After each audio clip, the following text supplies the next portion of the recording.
¿qué vamos a ver? Vamos a ver un concepto de filosofía. Dentro del concepto de filosofía vamos a ver dos conceptos. Uno relacionado con la educación y otro que es el que yo he asumido de manera personal en mi vida existencial, diría. Vamos a ver también ya una relación entre filosofía y educación.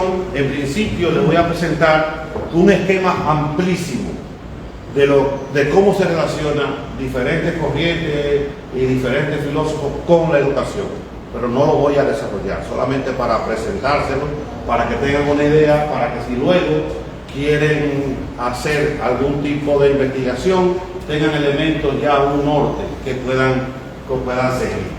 Ya luego vamos a ver qué relación existe entre la filosofía, la educación y la formación del profesorado. En este caso, ustedes que se están formando para ser formadores. Vamos a tener dos tipos de conclusiones, una que son intermedias y una que son finales. Lo primero que la filosofía y la educación son dos campos del conocimiento. Son campos del conocimiento. No, dentro del punto de vista de las ciencias, no son considerados ciencias, ni la filosofía ni la educación, pero en la práctica están íntimamente relacionados, a tal punto que podríamos decir que no se puede educar sin filosofar. Es imposible que usted dé clase sin filosofar, aunque usted no se dé cuenta. Pero también por igual no se puede filosofar sin educar. Esas son cosas que son imposibles, ya veremos por qué. Primero, ¿qué es filosofía? La filosofía siempre se toma, siempre que van a hablar de filosofía te van a decir que viene de dos partículas griegas, que philein, que significa amor, sofía, que significa sabiduría, amor a la sabiduría, es lo que se establece como filosofía. Usted va a encontrar muchas definiciones formales, pero cuando decimos que no se puede filosofar sin educar, ni educar sin filosofar, es porque hemos asumido desde hace muchos años que la filosofía simplemente es preguntarse, buscar respuestas y justificar la respuesta. Inmediatamente el ser humano se pregunta, busca respuesta y trata de justificarla, ya está filosofando. Ahora díganme ustedes, si ustedes pueden dar clases sin preguntar, sin dar respuesta y sin justificar la respuesta. Eso es imposible. Entonces, también a veces quieren decir que filósofos solamente son aquellos que están en el índice de la filosofía. Dígase Sócrates, Platón, Aristóteles, Kant, Heidegger, Wittgenstein, y algunos con nombres un poquito medio rimbombantes. Desde nuestro punto de vista, todo ser humano es filósofo, consciente o inconscientemente, porque siempre estamos buscando preguntas y dando respuestas y justificando esa respuesta. El ejemplo más simple que yo siempre pongo es lo siguiente: ¿por qué ustedes están vestidos de esa forma ahora y no de otra manera? Simple. Cuando ustedes se fueron a cambiar esta mañana, ustedes se hicieron la pregunta, consciente o inconsciente, ¿qué ropa me pongo? Si les tocaba deporte, ya, tengo que ponerme deporte. Pero inconscientemente te está diciendo, tengo que ponerme deporte. ¿Por qué? Porque voy a hacer ejercicio. Entonces, justificación, debo ponerme esta ropa porque es la adecuada para hacer ejercicio. O sea, ¿por qué se peinaron de esta manera? ¿Por qué no de otra forma? Es decir, de una u otra forma, ustedes están filosofando siempre. Por eso no se puede vivir sin filosofar. Ahora, no se puede educar sin filosofar, porque también el profesor enseña. El profesor procura siempre llamar la atención, despertar la curiosidad, despertar el debate. Y aunque haga un monólogo, como estoy haciendo yo ahora, pero lo que estoy tratando es de crear inquietudes en ustedes. Y entonces, por eso no se puede filosofar sin educar y educar sin filosofar. Entonces, la filosofía como tal siempre se va a hacer preguntas y siempre va a estar buscando, entre otros elementos, va a estar buscando siempre el porqué de las cosas. El filosofar básicamente es hacerse preguntas. Hacerse preguntas del porqué de las cosas. ¿Por qué usted estudia educación física? Porque quizás me gustaba el deporte y quiero estar ligado al deporte. ¿Y por qué usted quiere estar ligado al deporte? Bueno, porque desde su niñez usted siempre estuvo involucrado en ejercicio físico. Y así sucesivamente. O sea, la filosofía va a buscar, y para eso va a tener una rama para cada uno, pero no voy a entrar en esos detalles. Como la filosofía va a estudiar todo lo que tiene que ver con la existencia humana, los aspectos morales, los aspectos éticos, la forma de pensar del ser humano, la naturaleza que nos rodea, qué es lo esencial de las cosas, en fin. Entonces, para cada elemento de la naturaleza, la filosofía va a tener una rama, pero por economía del tiempo no hablaremos de la rama de la filosofía.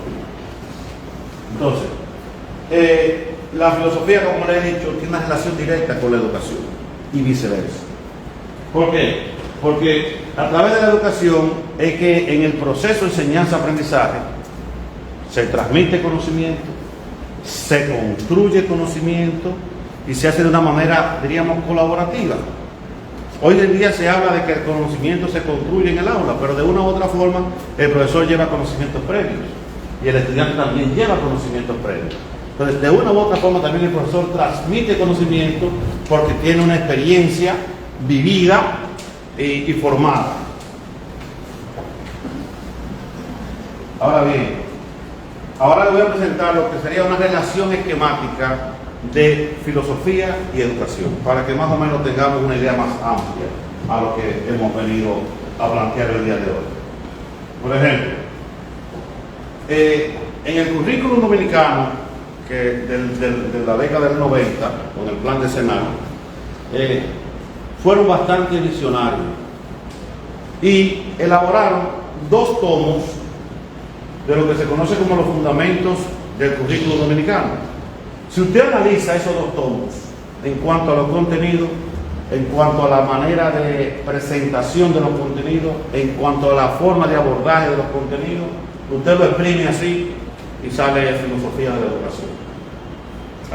Todo elemento es, de hecho, en el año 2008 nosotros hicimos un estudio e identificamos los contenidos filosóficos de los fundamentos, pero también en el currículo mismo. Nosotros vemos, y es la hipótesis que estamos trabajando, de que en el currículo dominicano hay filosofía. Lo que ha faltado es la formación filosófica del profesorado. Y le pongo un ejemplo muy simple. En la materia de ciencias sociales, por ejemplo, se trabaja Grecia. Si el profesor tuviera formación filosófica, cuando ve que dice, diríamos que época clásica, Grecia, Roma, ahí pudiese abordar algunos temas filosóficos. El profesor de matemática, por ejemplo, que enseña lógica, la lógica es una rama de la filosofía, pero al no tener la formación filosófica, la enseña como lógica matemática. La formación física es tener una buena fundamentación ética y moral desde el punto de vista de la filosofía y desde el punto de vista de la vida. Porque ¿cómo usted va a poder abordar, por ejemplo, a un estudiante y explicarle la diferencia, por ejemplo, entre las sustancias prohibidas en cualquier deporte o las sustancias o las drogas que son legales? Si no hay una fundamentación de los criterios éticos y morales, si no hay esa diferenciación, entonces tampoco van a poder trabajar esa parte.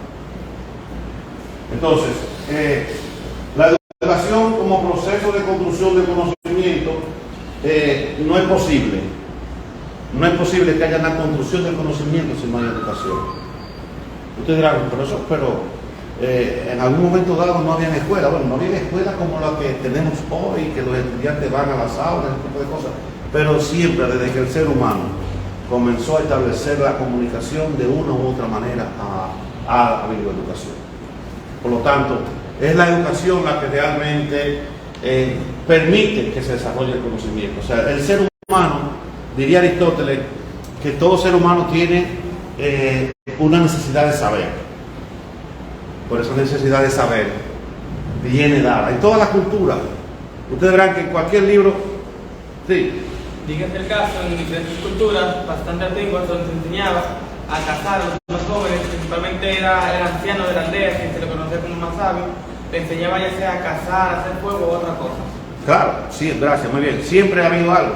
Ahora, en toda la cultura ustedes van a encontrar en cualquier de los libros más sagrados y más antiguos que el ser humano ha tenido el deseo de saber. Todos queremos saber. Ahora bien, le hago la pregunta, no necesariamente para cada reforma. ¿Se puede querer saber sin tener de manera intrínseca, o sea, sin tener de la mano el deseo de enseñar? Porque inmediatamente usted quiere saber, usted tiene que enseñar, aunque sea usted mismo. Usted coge un diccionario y ya usted quiere enseñarse a usted mismo aquellas cosas que usted desconoce. Pero el que escribió el diccionario no lo escribió para guardarlo, lo escribió para que alguien lo lea. Es decir, no existe posibilidad alguna de que no se pueda construir el conocimiento sin educación. El papel de la educación en la formación del individuo de la sociedad es otro elemento fundamental. Aunque educación puede estar relacionada con ideología, pero también puede estar relacionada con liberación. Es decir, siempre los regímenes totalitarios, por ejemplo, ¿qué usan? Para tratar de tener controlado a la población. Lo educan a su manera, le enseñan lo que ellos quieren. El culto a la personalidad del dictador, el respeto a la ley de manera extrema, en sí, le enseñan una serie de cosas. Si el dictador es creyente, va a imponer su religión. Si no es creyente, va a tratar de que haya un rechazo a la religión. Es decir, la educación o sirve para bien o sirve para mal. Pero la maldad no está en ella, está en la forma en cómo se puede utilizar como instrumento de dominación. Entonces, ese sería el otro elemento fundamental de la educación. Y no existe otra manera posible de mejorar la vida de los pueblos, la convivencia de los pueblos, el desarrollo de los pueblos, si no es a través de la educación. Quizás no sea lo mejor, pero no existe algo mejor que la educación. El otro elemento es que no puede haber justicia y no puede haber igualdad si no hay un pueblo bien formado. Si no existe esa relación entre filosofía y educación, no puede haber justicia ni puede haber igualdad. ¿Por qué? Porque la primera desigualdad humana es la ignorancia, o sea, la falta de educación. La falta de educación, diríamos, formal, porque hay otro tipo de conocimiento, de experiencia, que también es importante, pero ¿quiénes son los que pueden estar bien defendidos ante la ley? Aquellos que conocen la ley, aquellos que tienen, diríamos, que los recursos económicos. ¿Y quiénes tienen acceso a los recursos económicos? Aunque ustedes no lo crean, el que esté bien educado. Por estadística, de cada 100 trabajadores dominicanos, los que están educados, 56% ganan más que los demás. Y los puestos más bajos son para aquellas personas que no han tenido ningún tipo de formación. Ustedes podrán decir, pero hay personas que son profesionales pero no ejercen. Sí, pero el hecho de ser profesional te abre la puerta a un campo que no va a tener otra persona que no haya estudiado.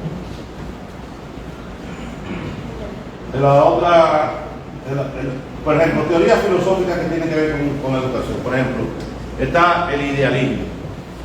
El idealismo, que es una corriente filosófica de manera específica alemana. De una u otra forma, esta corriente procura que la educación esté estructurada metodológicamente hablando, es decir, que tenga una fundamentación en el ser humano, o sea, en el ser persona. O sea, que de manera metodológica la educación permita llevar unos conocimientos que va a permear toda la vida del ser humano. El realismo y la educación, por ejemplo. En el realismo va a tratar de que la forma en que se enseña al individuo es a través de la observación y la experimentación. Es decir, a través de la experiencia, a través de lo vivido. Ustedes ven que al mismo Aristóteles decía, por ejemplo, que a nadar se aprende nadando. Hablar, por ejemplo, cualquier idioma, ¿cómo se aprende? Es hablando. practicando, hablando el idioma. Cualquier deporte, el baloncesto, ¿cómo se aprende a meter la bola? Es tirando. El pitcher, ¿cómo aprende a poner la bola de strike? Es lanzando. El bateador, ¿cómo aprende a darle la bola? Es bateando. Es decir, no es solamente teorizando. Claro, que ya hoy en día, por ejemplo, en todos los deportes existe lo que es la sabermetría, que es una relación entre estadística, informática y la parte del deporte. Entonces comienzan ahí a manejar una serie de estadísticas para tratar de que el rendimiento de los deportistas esté mejor y puedan ser más valorados. Por ejemplo, en el baloncesto, ¿de qué sirve que un jugador meta siempre 45 puntos si el equipo siempre pierde? Es mejor que meta 25 y que el equipo gane. Entonces ahí después comienzan a analizar los puntos que son de presión, los puntos que son cuando va al cuarto, los puntos del último cuarto, los puntos cuando están en desventaja. Lo mismo pasa en el béisbol. De que se ve como pelotero bate 50 jonrones todos los años, pero que solamente te coge 110 carreras. Quiere decir que no hay relación. Quiere decir que la mayoría de los jonrones lo está dando en base con las bases limpias. Quiere decir que lo está dando en cierta forma cuando no hay presión. O sea, cuántos jonrones son dados, ha conectado ese jugador de la séptima a la novena entrada. Ahí estaríamos hablando. O cuántos jonrones ha dado en la primera entrada que permite al pitcher tener un poquito de, diríamos, de menos presión para poder lanzar con comodidad. Es lo mismo que en el voleibol. Que hizo 15 puntos, sí, pero ¿cuántos saques se perdieron por él? ¿Cuántos puntos se perdieron por él? Muchas veces en los deportes no es lo que hago, es la combinación entre lo que hago y no permito que haga. Porque puede tener un juego errático y hacer muchos puntos, pero el equipo pierde. El pragmatismo, ya aquí lo que se procura es buscar, diríamos que romper muchas veces con el librito establecido y tratar de ver cómo saco el mayor provecho de mi proceso educativo. Por ejemplo, algo que a ustedes le da mucho dolor de cabeza, y a todos en algún momento le ha dado dolor de cabeza, son los exámenes. Por ejemplo, son los exámenes. ¿Pero por qué? Porque muchas veces nosotros como profesores nos quedamos a lo tradicional. No tratamos de innovar, no tratamos de crear algo nuevo. Pero incluso hay una ordenanza que tiene que ver con la evaluación, que establece un sinnúmero de formas de evaluación, como la coevaluación, la heteroevaluación, las prácticas en la vida. Es decir, hay un sinnúmero de cosas. Lo que pasa es que evaluar es mucho más fácil que un examen. Un examen es mucho más fácil, que te tomar en cuenta la participación del estudiante, la destreza al participar, que tomar en cuenta el aspecto colaborativo del estudiante que acompaña y ayuda a un compañero en un proceso. El existencialismo y la educación, ya aquí lo que procura es dos cosas fundamentales: que el individuo se sienta completamente libre y se sienta responsable de su propio porvenir. A veces, ¿por qué le presento todas estas corrientes y otras más que le voy a presentar? Miren, es que ustedes van a impartir docencia a individuos diferentes y diversos y únicos en la misma aula. Usted va a encontrar individuos que son muy independientes, pero hay otros individuos que son muy gregarios, que les gusta la tarea de a dos y de a tres. Y es malo, no, siempre y cuando se aproveche, se socialice. Entonces, esos son los elementos también a tomar. Tenemos, por ejemplo, una teoría crítica y la pedagogía. Esta normalmente busca que el individuo se empodere del conocimiento, se empodere en la construcción del conocimiento, pero que al mismo tiempo sea capaz de sentirse libre y de hacer análisis de las cosas, de cuestionar. Muchas veces eso es algo que está faltando mucho en nuestro sistema educativo. O sea, que el estudiante se siente en la libertad de cuestionar lo que le enseñan, el por qué me enseñan, el para qué me enseñan tal o cual cosa. Entonces, ¿por qué no le enseñan de esa manera? Claro, no es fácil el ser docente con 40 estudiantes, 8 horas al día, 5 días a la semana, haciendo informes, planificación de un sinnúmero de cosas, no es algo también tan sencillo. Es decir, que ustedes que están involucrados y quieren ser profesores, entonces quiere decir que ustedes tienen arrojo, tienen mucho coraje. Algunos filósofos y educación, por ejemplo, tenemos Platón y la educación. Como dice ahí, la educación en la República no se refiere a la República Dominicana ni a un país que se llama República. Hay que escribir un libro que se llama La Politeia, que significa sobre la política de la ciudad o sobre la ciudad, y le pusieron como nombre en la traducción la República, la red pública, o sea, la cosa pública. Y allí Platón sostiene en ese libro, específicamente en el capítulo 7 y capítulo 8, él trabaja lo que es cómo debe ser la educación de un pueblo. Y es muy famoso en Platón lo que se conoce como el mito de la caverna. Y de hecho, de una u otra forma, todos vivimos en algún tipo de caverna, va a decir otro filósofo llamado Francis Bacon.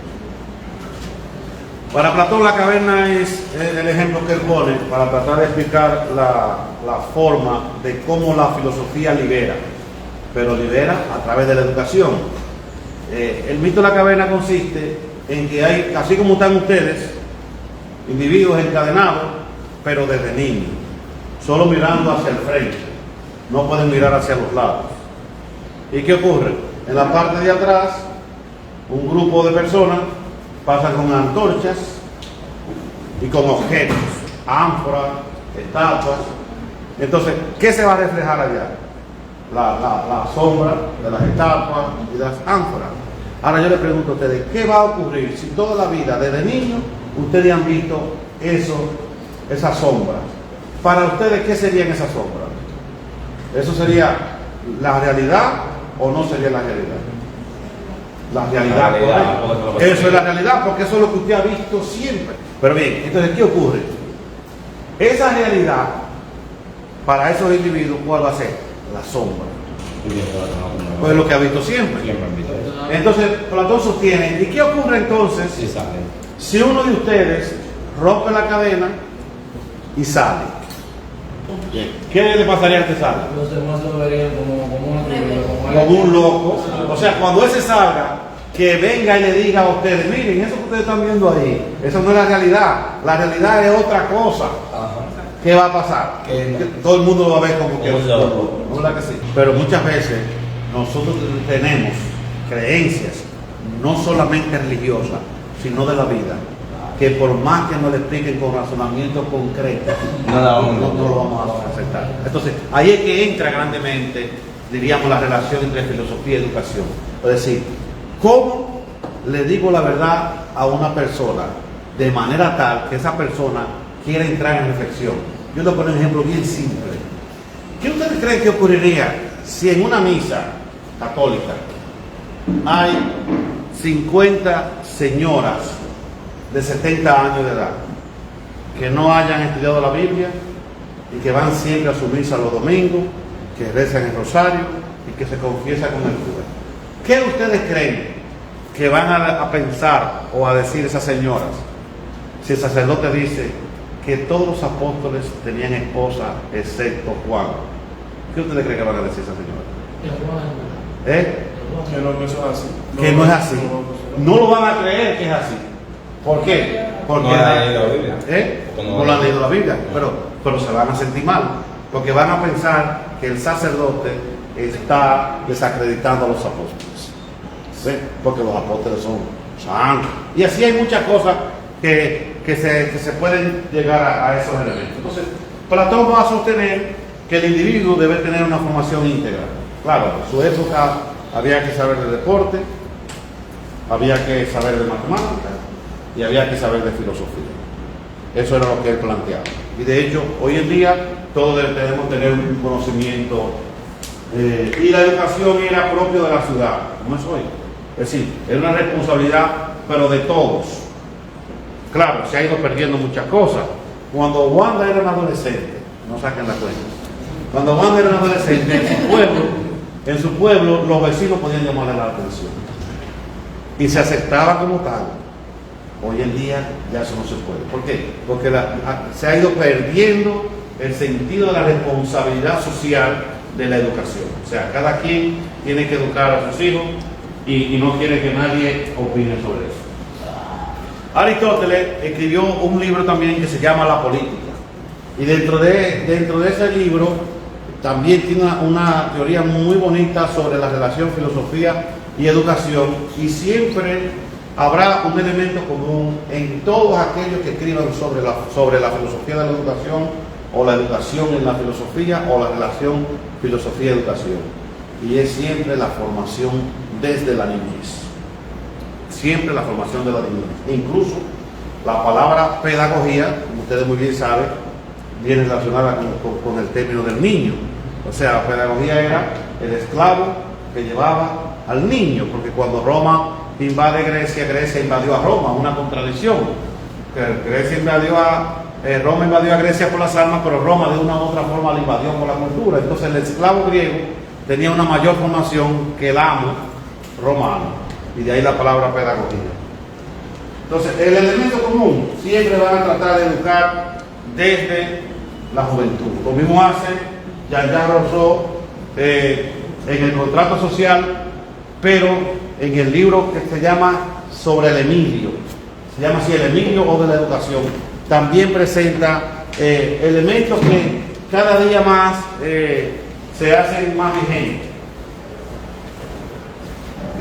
John Dewey, que ustedes lo conocen muy bien, que lo trabaja mucho en educación, ya va a presentar la educación siempre como una experiencia. Es decir, que la cosa hay que vivirla para poderla asumir. Por eso es que hay diferentes expresiones de que, por ejemplo, con un discurso yo lo puedo convencer, pero con un testimonio de vida yo lo puedo arrastrar a que me siga. Entonces, por eso es que ahí viene dado un gran dilema. ¿Soy profesor solo en el aula? ¿O la vida misma, el mundo mismo es mi propia aula como profesor? Es decir, siempre no puedo quitarme el traje de profesor. Cuando a eso, nosotros los seres humanos somos entes sociales, que estamos en constante contacto con otras personas. Entonces, yo voy de acuerdo con eso, que el mundo es nuestra aula, porque afectamos, ya sea de forma positiva o negativa, a aquellos individuos que nos rodean. Entonces, depende de la formación integral que nosotros tengamos, vamos a afectar, como ya mencioné, positivamente o negativamente a la persona. Yo concuerdo de que el mundo es nuestra aula. Claro, porque que no tengamos que vivir rígidamente, que porque soy profesor no puedo bailar, que como soy profesor no puedo ir a una playa, que no puedo, una mujer no se podría poner un bikini, que uno no se puede tomar una cerveza. No, eso no tiene que ver. Pero todo, diría Aristóteles, que ni el exceso ni el defecto, sino el punto medio. ¿Verdad? Exacto. Y nos ayudaría mucho tener una perspectiva limpia y estar consciente de que todo no es lícito, pero no todo conviene. Y miren, aunque de una u otra forma, normalmente el profesor, el que se dedica a la vida profesoral, no vamos a decir que tiene una vida material como la debería tener, pero todavía de una u otra forma el respeto y la admiración hacia el profesor se tiene, siempre y cuando sea un profesor así como humano. Ustedes conocen a Paulo Freire, que va a tratar de trabajar la pedagogía desde el punto de vista de la liberación del pobre. O sea, cada persona que escriba sobre educación lo va a hacer desde su experiencia, y cada uno va a tratar de aportar a una mejor sociedad. Siempre hemos pensado que todo aquel que estudie educación, no importa qué área estudie, en algún momento ha pensado transformar el mundo, dejarlo mejor. Y su manera de hacerlo es tratando de impactar a cada uno de los estudiantes que tiene enfrente y con los que ha tenido contacto en su vida. Entonces, la educación es la herramienta por excelencia de la transformación social. Fíjense que, por ejemplo, cuando quieren modificar la forma de ver el mundo de los individuos, tratan de educarlos. Lo que pasa es que no necesariamente es una educación de aula, puede ser educación de diferentes maneras. Hoy en día la educación con que se trata de modificar la forma de pensar o de querer de las personas y de los deseos mismos de las personas a través de las redes sociales. Por ejemplo, el TikTok. ¿Qué enseña TikTok? O sea, el TikTok que nos llega a nosotros no es el mismo que llega a China. El que nos llega a nosotros son de cosas triviales. Que estamos bailando, que estamos cantando, que se sabe esta canción desde el siguiente tiempo, y algunos mensajitos que han comenzado a aparecer de manera espiritual. Pero el TikTok que se utiliza en China, básicamente lo que habla de ciencia, de educación, o por ejemplo, de superación. Por ejemplo, ustedes son de educación física, ustedes estuvieran suscritos a muchos canales de TikTok que solamente de educación física. Exactamente. Entonces, eso es una manera de educar, díganme. Pero realmente ese algoritmo nosotros mismos podemos cambiarlo. Es decir, porque cada plataforma digital está configurada con un mecanismo que, según tu historial de búsqueda, que ellos te ponen a cosas que tienes que ver. ¿Me entiendes? Si, por ejemplo, el Instagram, yo estoy aprendiendo inglés y yo sigo varias páginas de Instagram. Incluso tengo un chat compartido con otra persona para enviar videos de Instagram. Y a mí últimamente lo que me aparece son lecciones de inglés y cosas así. Es decir, que si nosotros mismos nos proponemos aprender algo o queremos ver algo, la plataforma que estamos utilizando nos va a ayudar porque el algoritmo es lo que nosotros reflejamos. Sí, pero se da una cosa, tú estás partiendo de que la plataforma sea neutra. Pero si la plataforma está dirigida, tú no podrías cambiarlo. Te van a dar algunos pero es muy bueno lo que tú planteas. Es decir, nosotros nos ponemos aquí a hablar de, por ejemplo, de automóvil y fácilmente cuando entremos a YouTube o a Google vamos a encontrar el repito automóvil. Usted dirá que eso es por el algoritmo que usted tiene que modificarlo o porque hablamos de eso. No, lo que pasa es que su celular tiene una opción que le permite escuchar y le permite recoger los datos de lo que usted habla. Si usted no lo desactiva, eso va a pasar. Entonces, pero lo que tú planteas es correcto. Yo puedo usar la plataforma para mi bien, pero también hay personas que no van a tener la misma actitud, porque no van a tener la misma formación tuya, no va a tener los mismos criterios de vida tuyo, no va a tener los mismos valores que tú. Entonces, de una u otra forma, hay personas que creen que se la están comiendo, pero realmente se lo están comiendo a ellos. O sea, la plataforma también incitan a muchas cosas. Primero ya y después usted. Diga. En cuanto a eso de la educación, vea este caso, por ejemplo, de Trujillo, quien, si nos ponemos a pensar, en su gobierno había muy buena educación, por así decirlo. Claro, los estudiantes no faltaban a las escuelas, etcétera, etcétera, etcétera. ¿Pero por qué? Porque Trujillo impartía en las escuelas que era el Dios, básicamente. De esa forma, cuando los estudiantes crezcan, van a pensar que también era el Dios. O sea, no sé si me di el punto de entender. Sí. Diga usted. En momento. Un momento, que después de él va usted. En cuanto a las redes sociales, yo vi un documental y en ese documental aprendí que cuando tú no pagas por el producto, tú eres el producto. Y eso me dejó pensando en cómo se maneja económicamente la plataforma por la cual nos pagamos, ya sea YouTube o TikTok. Sí, te voy a poner un ejemplo de eso después que la participación suya. En cuanto a eso, yo recuerdo que siempre había una casa, un mensaje, de cada casa. Si no mal recuerdo, decía primero Dios y después Trujillo. En el cielo Dios y en la tierra En el Trujillo. cielo Dios y la tierra Trujillo. Entonces, fíjate eso que tú planteas.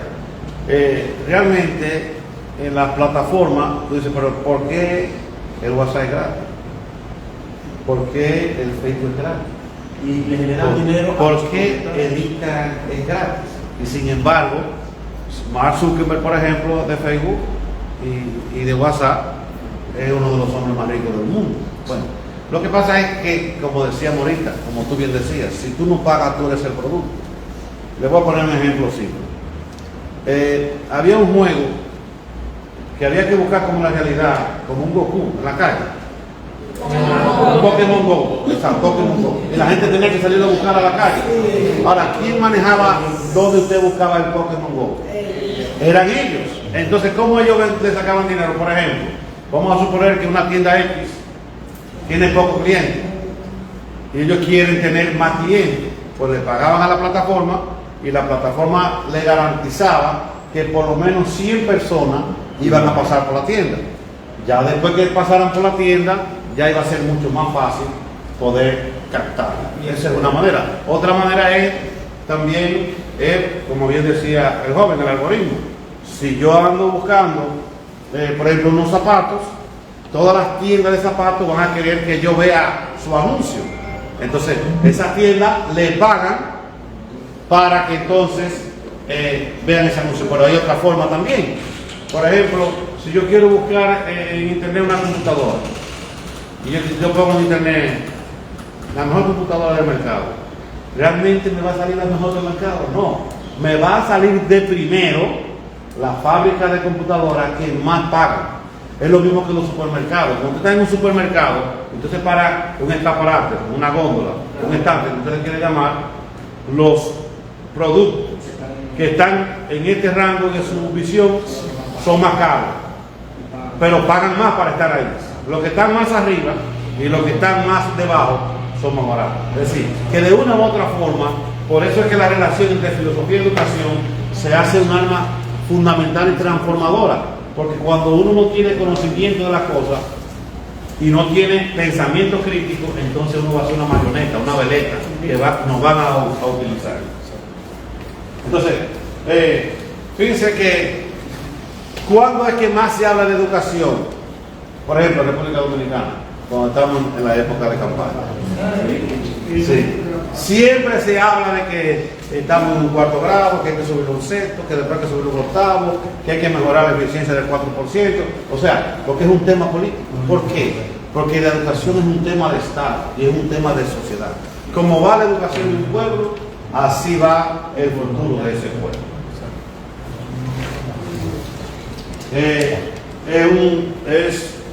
La educación también es lo que nos permite ser libres.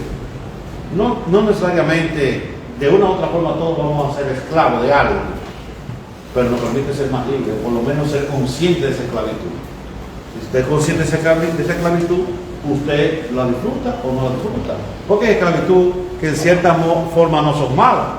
Por ejemplo, si a usted le gusta viajar, esa es su fascinación. Bueno, pues usted trabaja para viajar.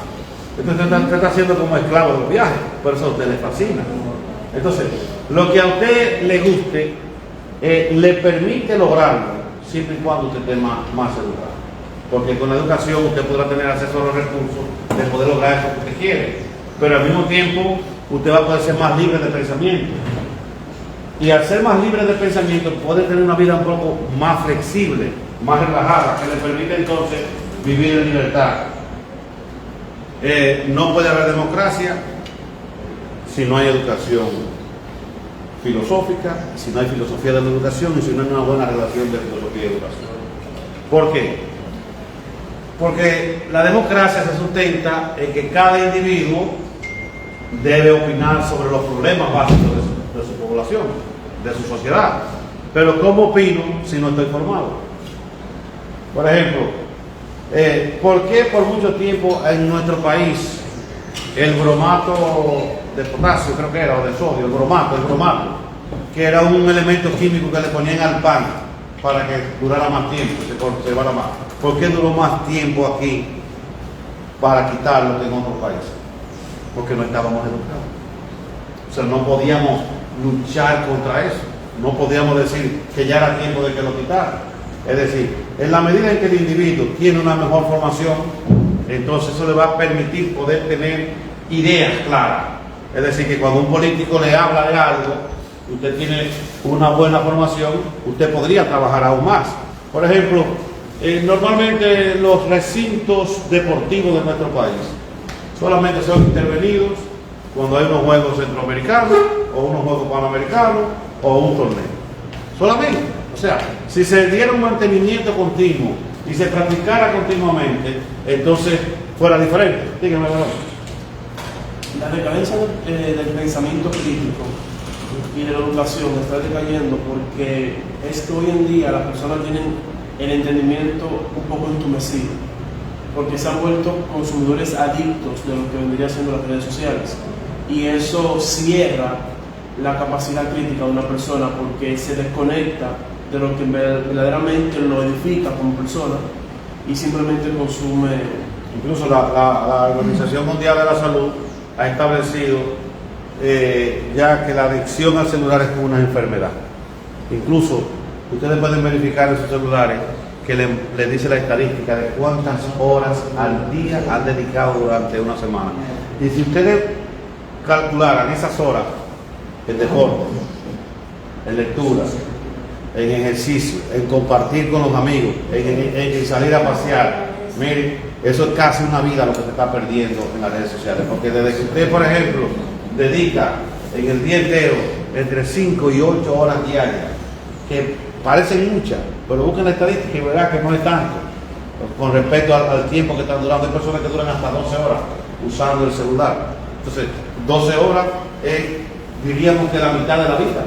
Una persona que dedique 12 horas diarias a las redes sociales está dedicando la mitad de su vida, y quizás más, porque tiene que dormir aunque sean 4 horas o 5 horas. Ya no le quedan de 12 y 5, 17, 7 horas. Por eso ahora tú tienes que calcular lo que come, el tiempo que dedica para asearse, el tiempo que dedica para transportarse a la universidad o al trabajo, y el tiempo de trabajo no se está viviendo en ese sentido. Me quedaría fácilmente menos de una hora. Entonces, ética y valores en educación.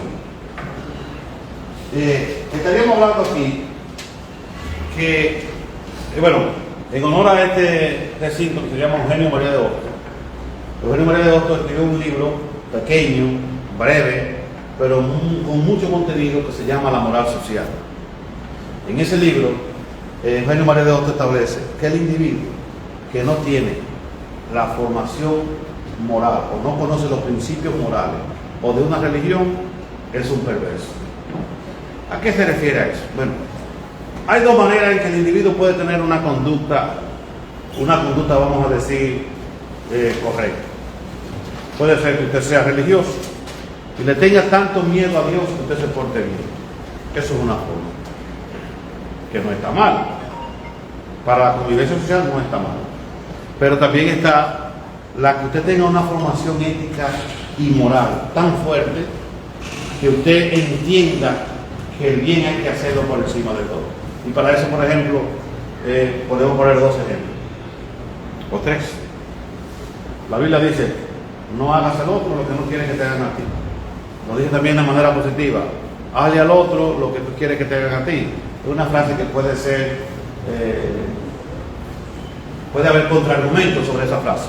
Pero Kant va a decir: actúa de tal manera que tu acción moral se convierta en ley universal. Es decir, que cada acción moral que yo haga, que yo realice, la hago con tanto empeño y con tanta integridad que yo quiera que los demás actúen igual que yo.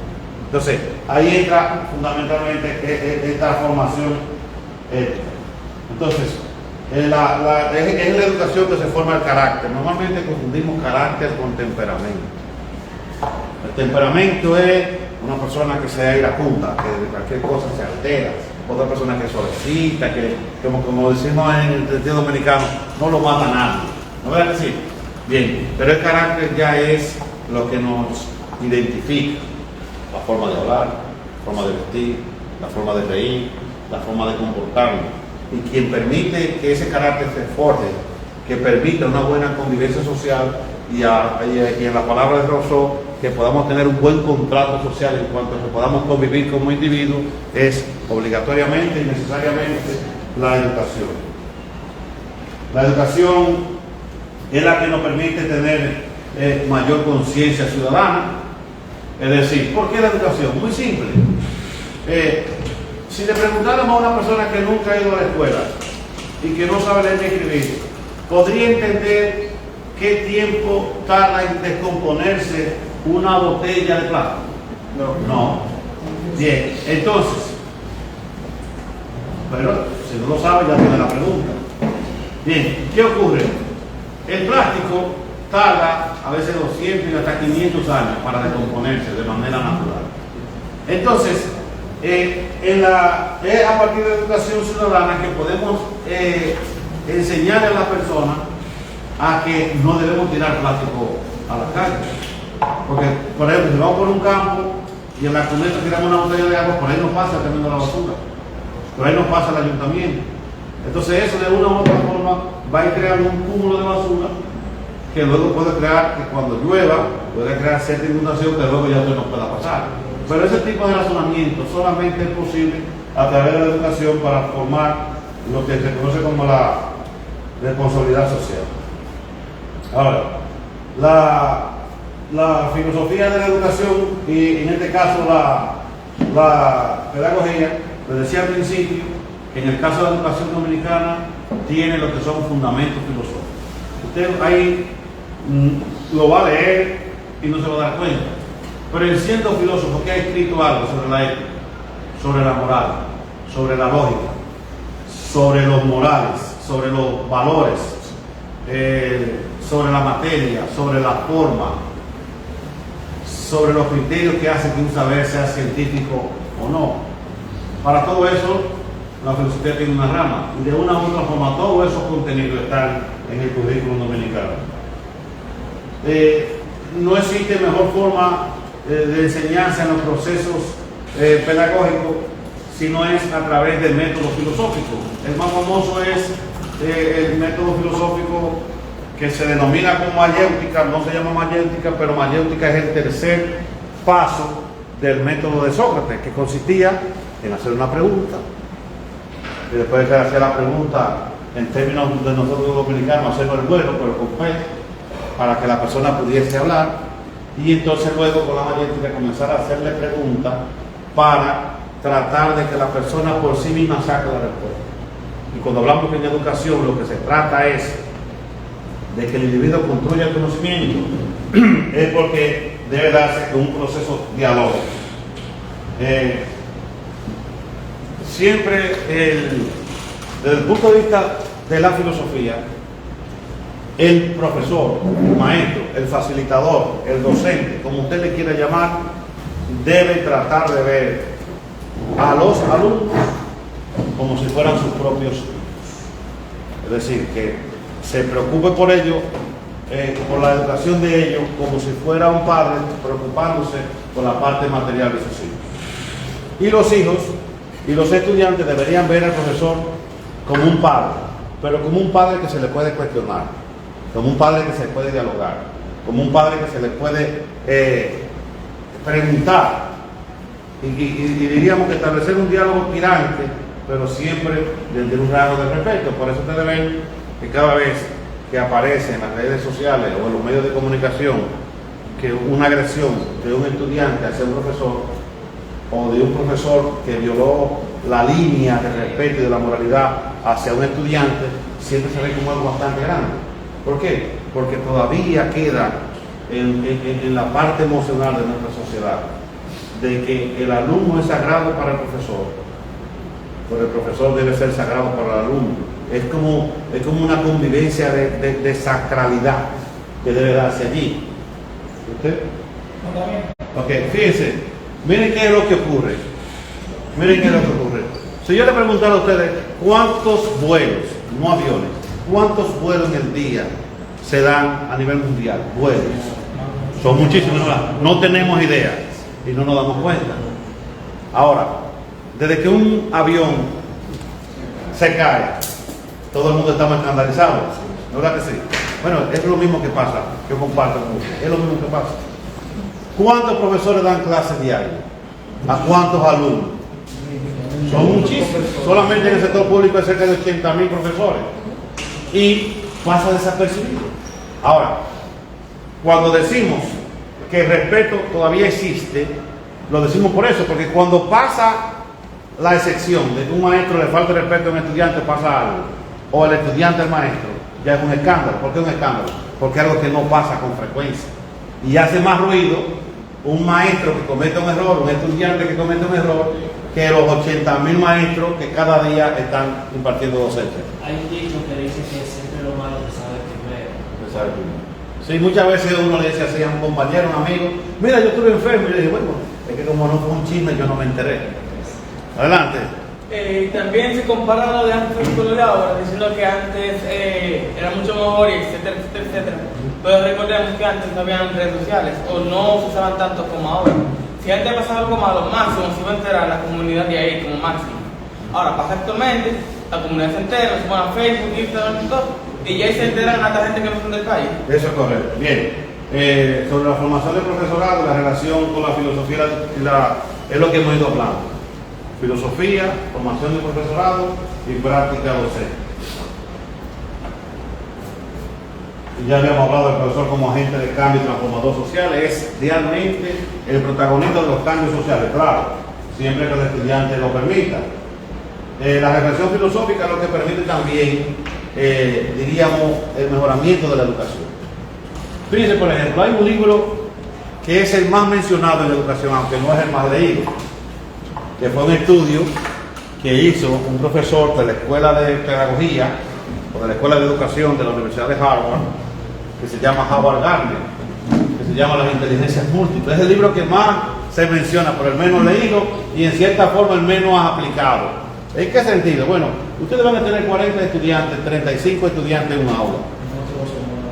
No. Por ejemplo, usted va a encontrar uno que es excelente escribiendo un párrafo, pero es muy malo en matemáticas.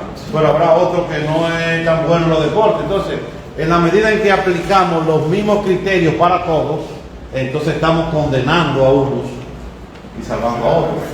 Entonces, en ese sentido, es desde la filosofía que se permite hacer ese análisis y ver cómo mejoramos ese tipo de docencia. Incluso el Garner hace un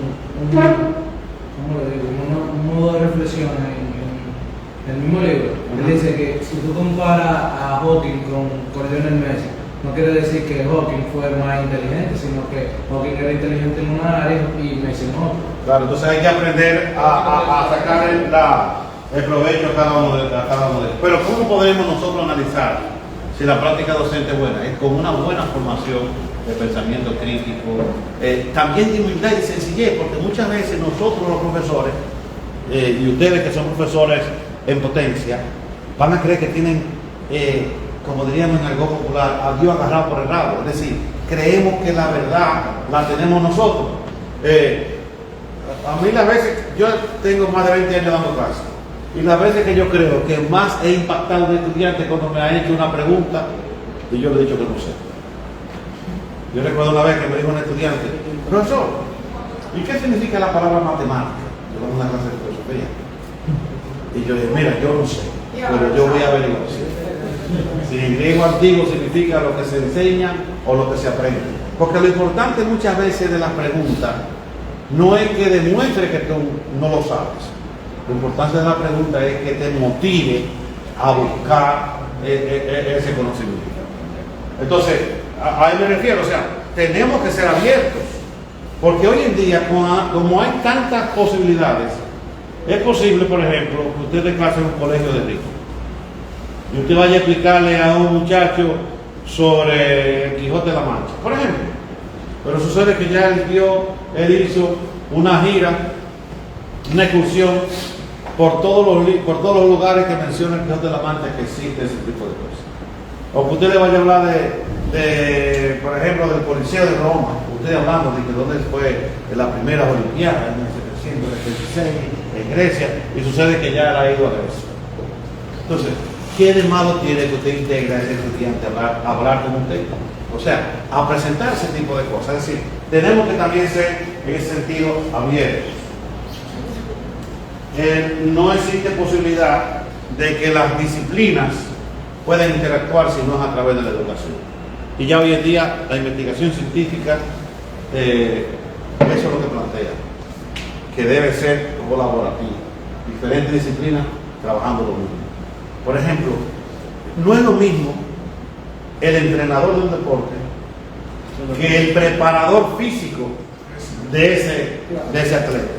Ahí es que viene, o sea, cuando uno de los dos trata de ir más allá de su campo, puede traer problemas. Por eso muchas veces el entrenador puede hacer que el jugador de cualquier deporte pueda tener algún tipo de lesión.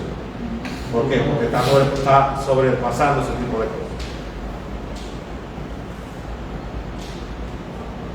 La educación no es lo que ha permitido también la posibilidad de que la educación pueda ser comprendida.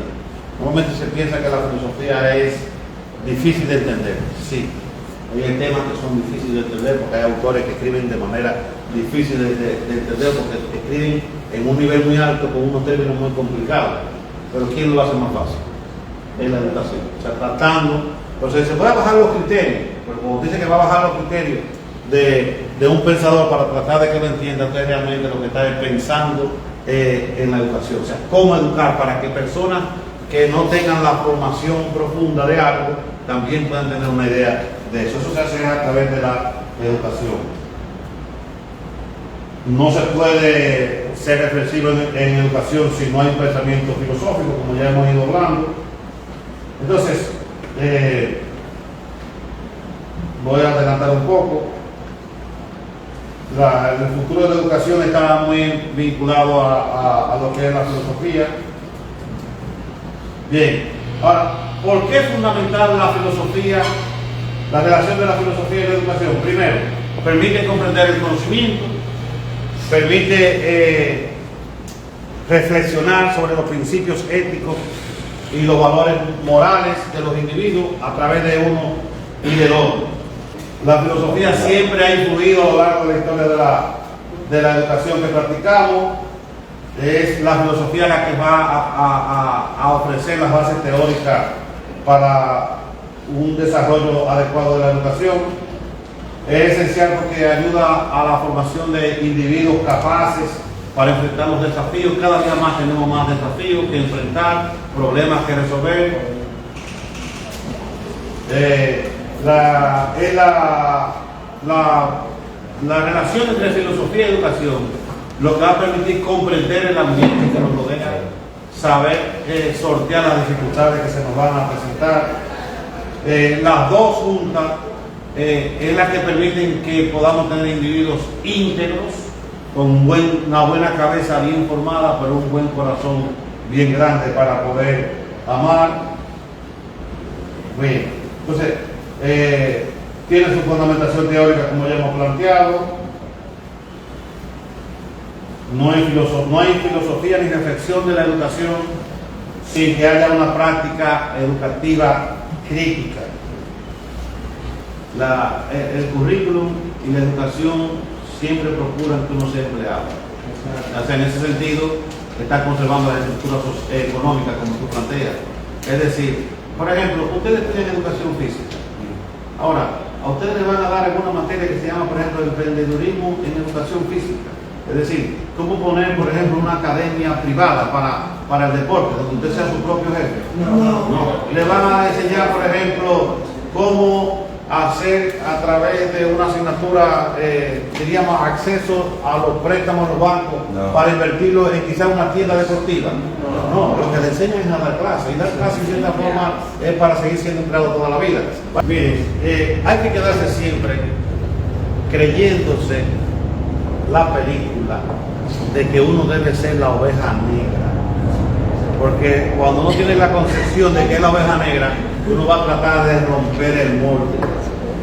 Si todo fuera como se ha pensado siempre, no existieran redes sociales, no existieran aplicaciones que te permitan la vida mejor, no existieran tecnología, no existieran avances en la comunicación que nos permiten poder llegar a más y a más. Es decir, de una u otra forma hay que tratar de ver qué puede ser lo diferente. Y para hacerlo diferente hay que creerse la película de que uno debe ser la oveja negra. Mire, les voy a poner dos ejemplos. Usted ve que los relojes de ahora no hay que estar dando cuerda, no tienen manecilla ni nada de eso. Bien, los suizos en un momento dado dominaban el 80% de la fabricación de los relojes y el 60% del mercado mundial de los relojes que eran de manecilla, que había que darle cuerda cada cierto tiempo. En una feria fue un suizo y le enseñó el reloj de ahora, que es el reloj de cuarzo, que no necesita manecilla y que no hay que estar dándole cuerda. Y no le hicieron caso. ¿Saben por qué? Por el miedo al cambio. Por seguir haciendo lo mismo. Se lo presentó a muchos fabricantes suizos y nadie le hizo caso. Se fue a Japón y en Japón le hicieron caso. Y ahora díganme ustedes quién tiene un reloj que ya que está dándole cuerda toda la noche. ¿Verdad que no? Entonces, hay que también ver cómo uno puede transformar las cosas. Les pongo otro ejemplo. En los Estados Unidos le vendían muchas latas de Pepsi, en latica, y se la a Japón. Los japoneses se dieron cuenta que estaban consumiendo demasiada Pepsi y que para ellos eso era un problema porque tenían que buscar muchos dólares para poder comprar. O sea, producir mucho yen japonés para tener que comprar dólares para poder comprar la latica de cerveza. Y bueno, algo tenemos que hacer. ¿Saben lo que hicieron? Se inventaron a través de esa latica, reciclarla y hacer una marca de juguete que se llamaba Tonka, unos camiones, unos volteos, que usted lo quería poner cadera y no se rompían de tan fuerte. Con ese reciclaje ellos lograron hacer los juguetes, ¿verdad? Entonces le vendían los juguetes entonces otra vez a Estados Unidos. Y con los beneficios que recibían, compraban la latica de cerveza, fabricaban los juguetes y le quedaba dinero. Entonces, ¿qué es lo que quiero decirle con esto? Siempre hay que tratar de ver cómo se puede cambiar la cosa. Todo es bueno. ¿Verdad? Sí, todo es bueno. O sea, todo lo que usted aprende es bueno. Hasta lo malo es bueno. ¿Por qué? Porque usted lee un libro y usted le encuentra todos los errores del mundo.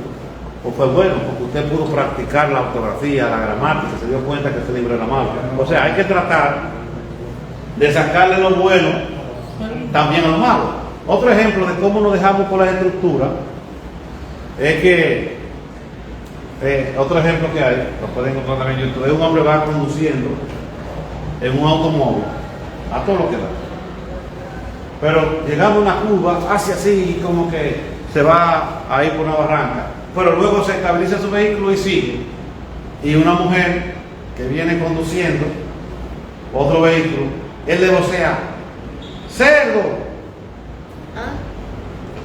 y él dice vaca. O sea, creía que era una ofensa.